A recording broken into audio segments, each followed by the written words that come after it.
C'est faux.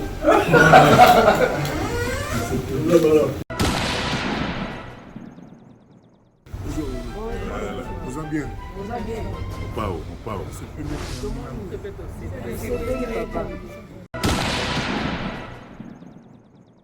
Baoba de la musique congolaise en la personne de Papa Kofi Olomide, dont nous avons l'honneur et le privilège de le présenter et de saluer dans son majestueux temple de Gama, Nouvelle-Jérusalem. Sokomoni na théâtre la télé là tena ndebolanga kimangi pe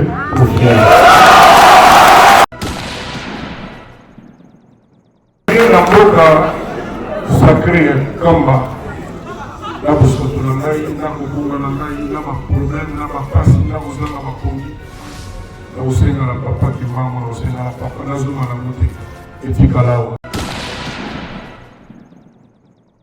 tosimba ye makasi po ete molimo na ye mpe ebika toyokani mpe alandaki oyo elobamaki na ndako ya nzambe bamoto na bakiti na mesa apesi $2000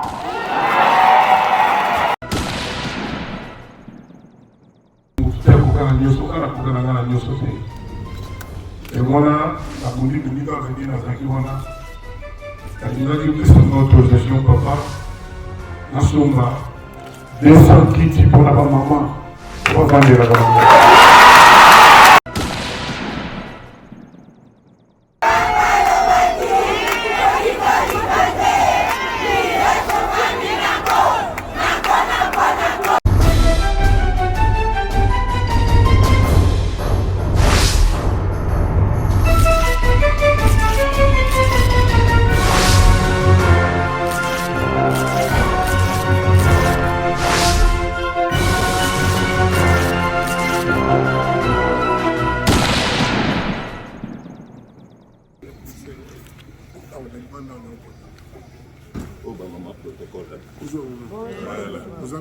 Vous allez bien? Mon pao.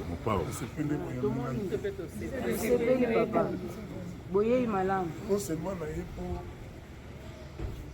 pour mais je pense que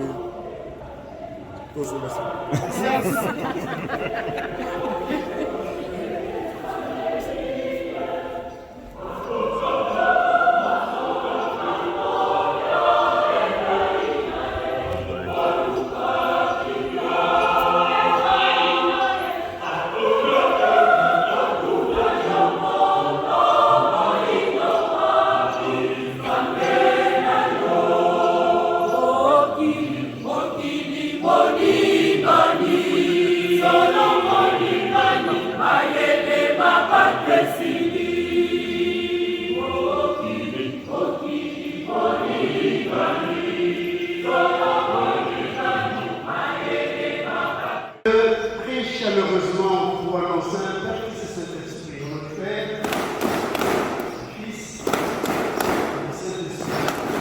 Que vous soyez, s'il vous plaît. Que vous soyez. Pour votre mémoire, papa, fille, nous vous rassurons que vous êtes bel et bien dans l'église d'Alkama, Nouvelle-Jérusalem, siège siège national de l'église Kimbalisme, berceau du Kimbalisme. C'est ici que Papa Simon Kimambou avait commencé son œuvre salvatrice qui consistait à prêcher la bonne nouvelle de Jésus-Christ, à guérir les malades. Mais rapidement, il était jalousé par ses contemporains, mis aux arrêts par les autorités coloniales de l'époque et envoyé loin de son pays, à Lubumbashi, où il passera 30 ans en prison. Mais peu avant sa mort, il avait reçu son fils cadet, Papa Lengela, qui est allé lui rendre visite à Lubumbashi. Et lors de leur conversation, Papa Simon Kimambou confiera à son fils que toutes vos épouses sont enceintes. Celle qui aura confronté un garçon, celle qui aura donné naissance à un garçon, aura donné naissance à moi-même, Simon Kimambou. Et curieusement,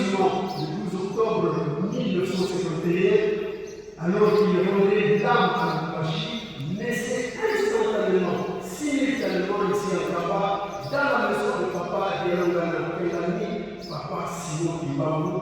C'est ici que tous nous venons nous ressourcer pour le salut de nos âmes.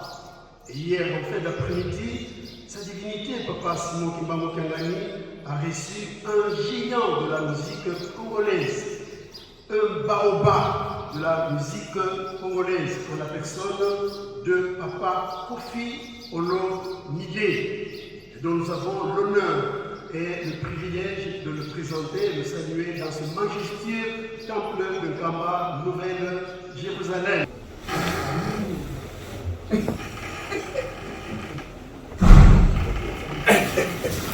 C'est faux.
Kibangisme oye! Kibangisme oye! Kibangisme oye!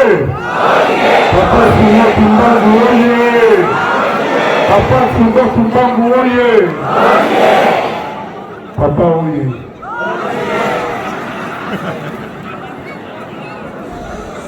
Normalement, Congolais nyonso aza na nyongo ya Kimbangu.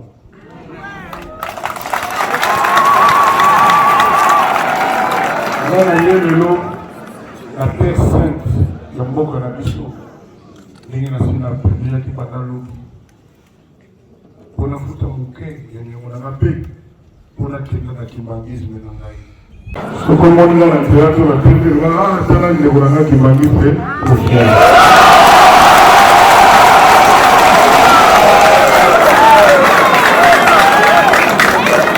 na mboka sacré ya Kamba na bosoto na ngai, na kobunga na ngai, na baproblème, na bapasi, na kozanga bakongi, na kosenga na papa Kimbangu, na kosenga na papa nazonga nango te etikala awa.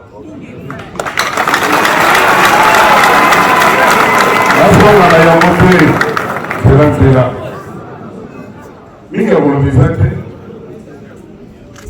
Nayokaki tout à l'heure na kati ya temple, na kati ya mesi balosengaki mwa baproblème mike mike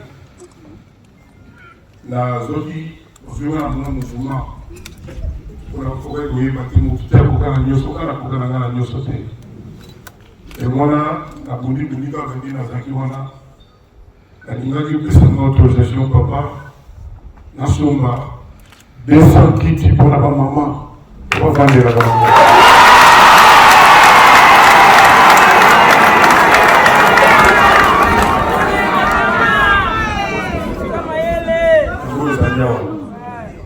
Mingi aolobeza te talaka okosala liboso na yo eza eloko moko eyaka ndeko nyonso te mais papa soki osolisi ngai boye te obengi ngai mpe bokofi Antoine aokendaki esengo te nakosepela kaka oyo ebele naza nango mosusu nalobela kaka yo moko soki okopesana ta. Merci na kei na bino Maman, félicitations, mon gars, biso banaka. Deux ans qu'on le voit dans l'audience. Tata qui m'a montré un qui a lobby. Nabako qu'on a biso. Au sala oyo. Toko kangama. Toko mona basi. Pour être bang na biso. Nabako qu'on a biso pe. Dans le voyage, pas à la SMO. Il y a un bien voté. Il est bien revu bien. Osa, bisogno, osa di banana ni? A lui bien revu bien. Pensa. Il y a un lobby. Bisogno sai, makama ya kolo bate. Oh, bazoya, di bazana makama. E se per il subiso. Tomotika eh? Tosimba ya makasi poete molimu na yepebika. Toyokali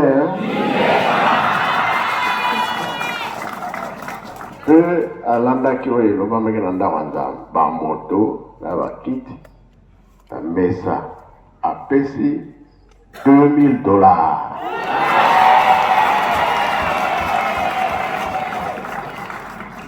Nous avons un point de nous sommes à l'émotionner.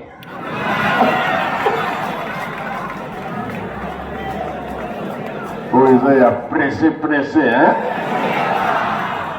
Nous sommes toujours cotisés avant vous tous. On a tout y a maman, le banaï, tata mon émotion. La nion sur salami. Donc, tu as les bons délits pour être. Tokota la misala. Tusama. Tukutile funere matondo, tuige malongi, tusadile salo, bete stuvamba, nange tuvamba ne mondoko. Mura tukwenda tukala vitentu sala manima. Kengi sa sumbule onzo bya kalepi. Mura zola kwangisi mwane mwanda verela. Amen. Luenda gambote.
Photo.